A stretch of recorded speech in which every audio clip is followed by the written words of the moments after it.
Welcome to Recombu. I'm Basil, this is the Samsung Galaxy Note 8 and you are watching our first impressions video. The Samsung Galaxy Note 8 is a skinny little tablet. It's 8 inches, so nothing like the Google Nexus 10 for example, and it's also in portrait, unlike most landscape 10-inch tablets out there. It does, however, compete directly with the likes of the Google Nexus 7. Quad-core, large display. This is much skinnier. It does actually feel a little bit nicer in the hand based on the thinness of the device. You've also got that S Pen functionality, so you're getting a little bit more productivity, well, quite a lot more productivity out of the tablet than you would from a Nexus 7, for example. As far as the design goes, as we said, it's skinny. You've got 3 buttons down below, 2 capacitive, 1 physical. You've got a 1.3 megapixel front-facing camera and an LCD WXGA display.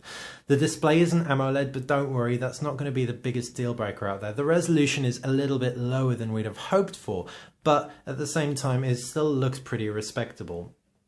On the left side's micro SD card slot. It is expandable up to 32 gigabytes.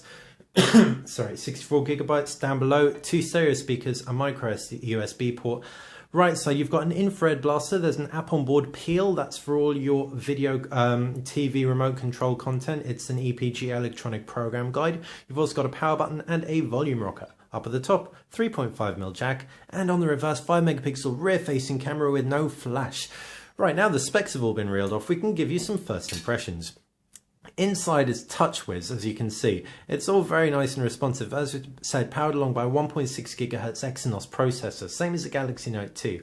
So you've got a lot of oomph in there, definitely. It's not a lot new. However, if we pull down the notifications bar, for example, we can see you've got a new set of toggles there. You've got something called reading mode, which adjusts the contrast to make it much more enjoyable to read, apparently. We're going to test this all out in the full review, don't worry about it. You've also got some recommended S Pen apps, given the fact we've removed our S Pen, so it's all very nice and contextual.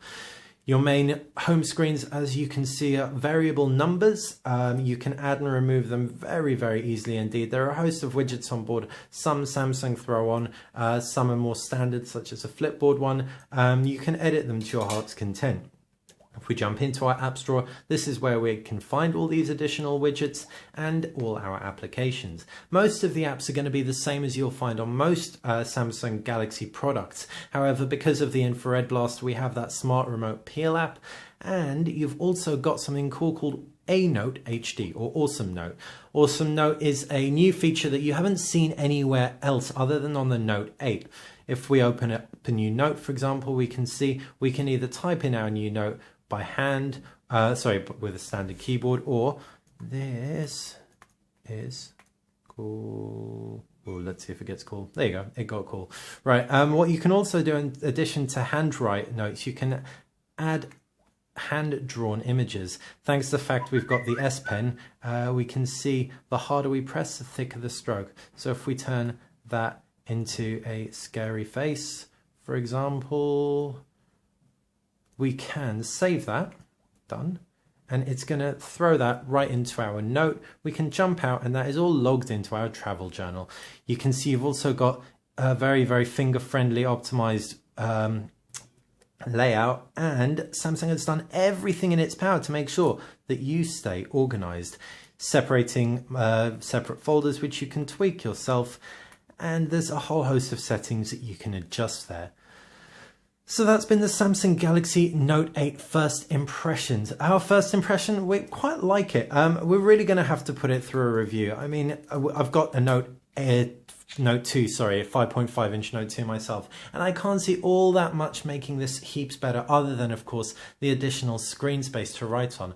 But maybe a week with the device will make us change our opinion and fall in love with it. We certainly do like it. We're not sure if we love it yet. Thanks for watching Recombu. I've been Basil, this has been a Samsung Galaxy Note 8, and you have been watching our first look. If you've enjoyed this video, please click like if you enjoyed the channel and click subscribe.